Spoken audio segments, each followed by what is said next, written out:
Now let's proceed to overview of English morphological structures.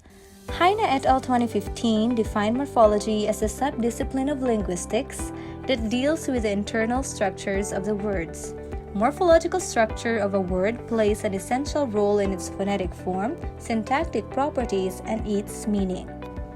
Morphemes are taken into consideration based on two essential factors. One, they cannot be split into smaller morphemes. Some words, especially in English, are considered to be morphologically unanalyzable, meaning they cannot be broken down into smaller, meaningful parts or morphemes. Here are some examples. We have the single morpheme words. These are words that consist of just one morpheme and therefore cannot be further split. Examples include cat, dog, run, jump. Next, we have the closed class words. Certain types of function words are often considered unanalyzable because they do not typically have internal structure or affixes that can be separated out. We have the articles, prepositions, and conjunctions.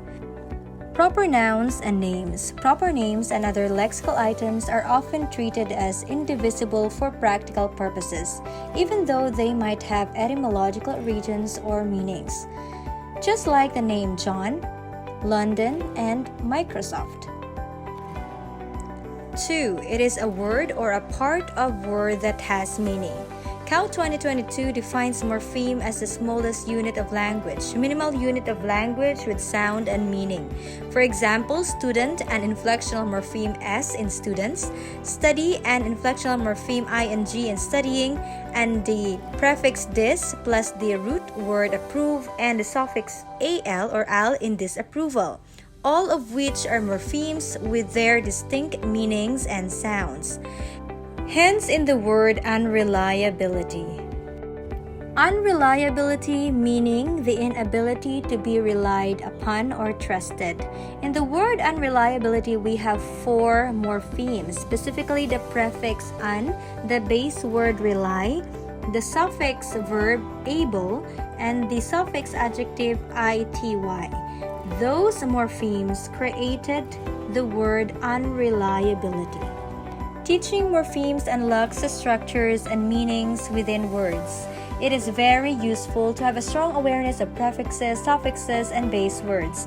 These are often spelled the same across different words, even when the sound changes, and often have a consistent purpose and meaning. Morphemes are the building blocks of words and can be divided into 2 main types. We have the free morphemes and bound morphemes. Nordquist 2024 defines free morpheme as a morpheme or word element that can stand alone as a word. It is also called an unbound morpheme or a freestanding morpheme. A free morpheme is the opposite of a bound morpheme, a word element that cannot stand alone as a word. For example, the word dog. Dog is a free morpheme because it is a standalone word with a distinct meaning. We also have the word book. It is also a free morpheme as it can exist independently. Bound morphemes include prefixes, suffixes, and infixes. S, as in dogs, to indicate plurality. Un, as in undo, changes the meaning of do to indicate reversal. Types of morphological structures. First, we have inflectional morphology. Inflectional morphology is the study of the process, such as affixation and vowel change, that distinguishes the forms of words in certain grammatical categories. That's according to Frebiante et al. 2021. For example, pluralization, for the noun pluralization, adding s or es to indicate more than one. We have possessive case, adding apostrophe s to indicate ownership. For the verbs, we have past tense, adding ed to regular verbs to indicate the past tense. Third person singular present tense, adding s or es for the third person singular form.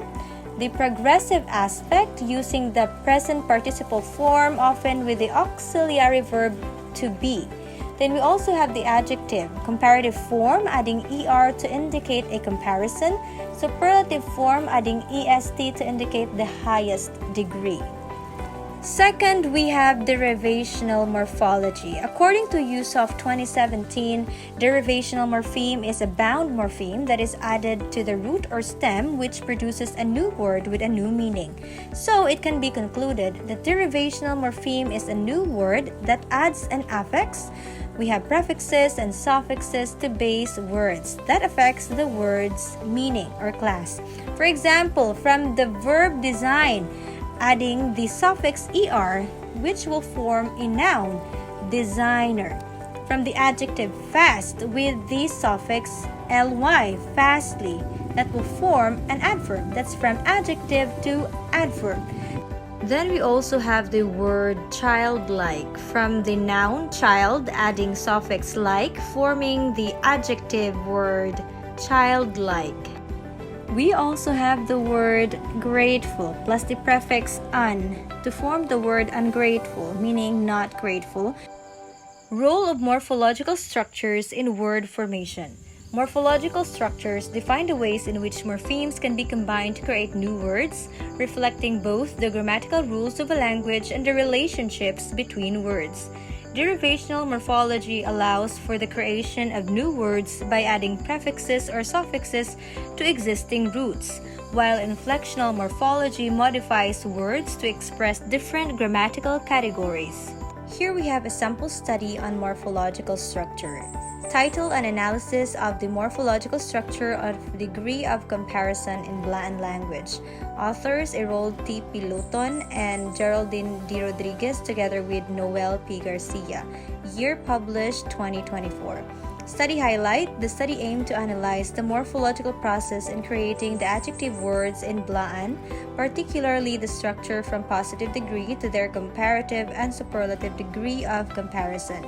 5 native speakers of the Blaan language from London, Pulumok, South Cotabato were chosen as volunteers in this study.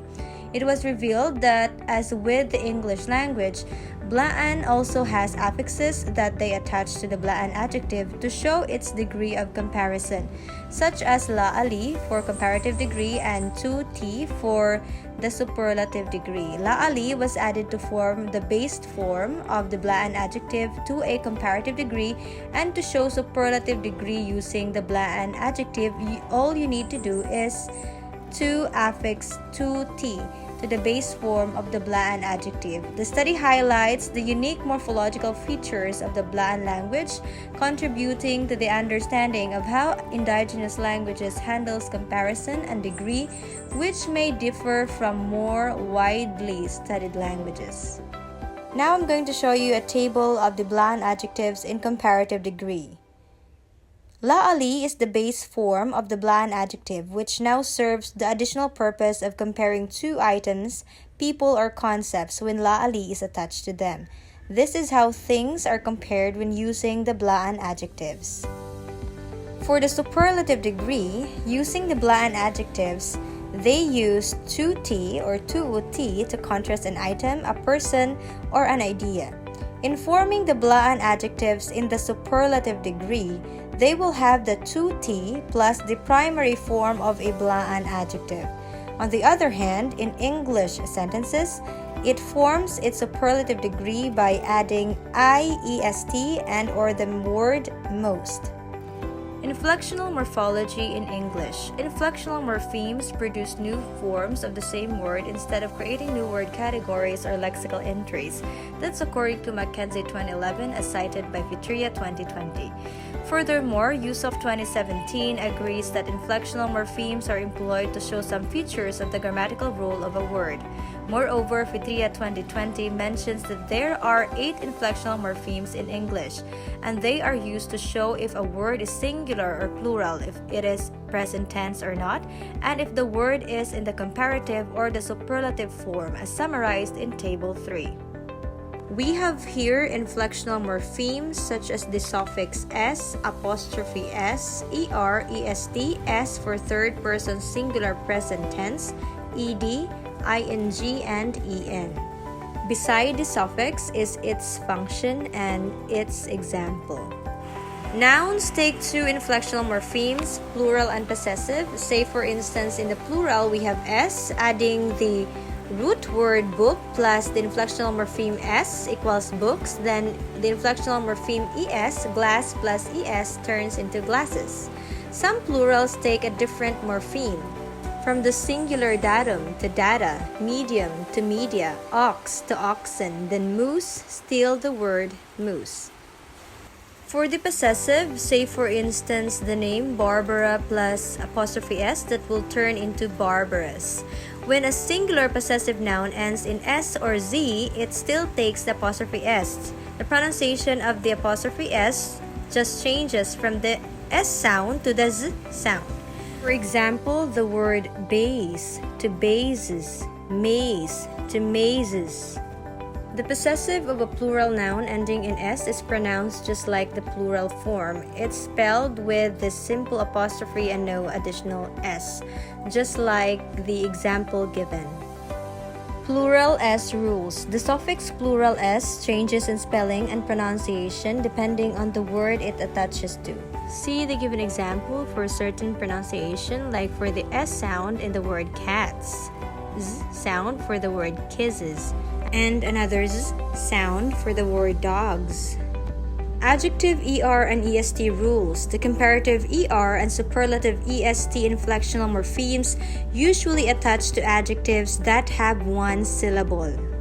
Say for instance, the one-syllable word tall. It will become taller. Then brave, braver, smart, smarter. For the superlative degree, we have the word tallest, bravest, smartest. This is why we say more beautiful rather than beautifuler, and why we say most distinctive rather than distinctivest. There are some exceptions to this rule, including the word simple and quiet. Other exceptions to these are words which end in the y adjective derivational morpheme, such as the base words smell and bump. Inflectional morphology in verb conjugation. Inflectional morphology allows verbs to convey tense, aspect, mood, and agreement with their subjects. That's according to Boy 2007, as cited by Ifadlo et al. 2022. In the context of verb conjugation, this involves changing the form of a verb to convey information about when an action takes place, who is performing it, and how many people are involved. For example, in English, the verb to walk can be inflected in various ways. See the example below for present tense, past tense, and future tense of the verb to walk. These inflections provide grammatical information without altering the core meaning of the verb itself. Inflectional morphology is essential for understanding how languages encode relationships between words and convey nuanced meanings in communication. An example study that explores inflectional morphology is the study of Rivera C. Dumugen entitled The Philippine Kankanae and Morpheme in the year 2022. Kankanae is one of the most widely spoken languages in the Cordillera Administrative Region. This study examines the range of words that are formed with a Kankanae and morpheme. Then it attempts to classify the input words according to affixes used, part of speech, and aspects. The results reveal that the input Kankanaean words are made up of one or more prefixes, infixes, the unsuffix, and base words. It appears that the unsuffix has many meanings, so it represents many morphemes. Its number of meanings correspond to its morpheme count or number that appears in nouns, verbs, and adjectives. Kankanae verbs are inflectible for three aspects: perfective, imperfective, and contemplated. Because of these verbs' characteristic, including the transitiveness of some verbs, Kankanae verbs are governed by grammar rules when they are used in sentences. Similarly, morphological changes were observed in attaching unsuffix, whether alone or with other affixes, to base words and conjugating derived an verbs. And here are my references.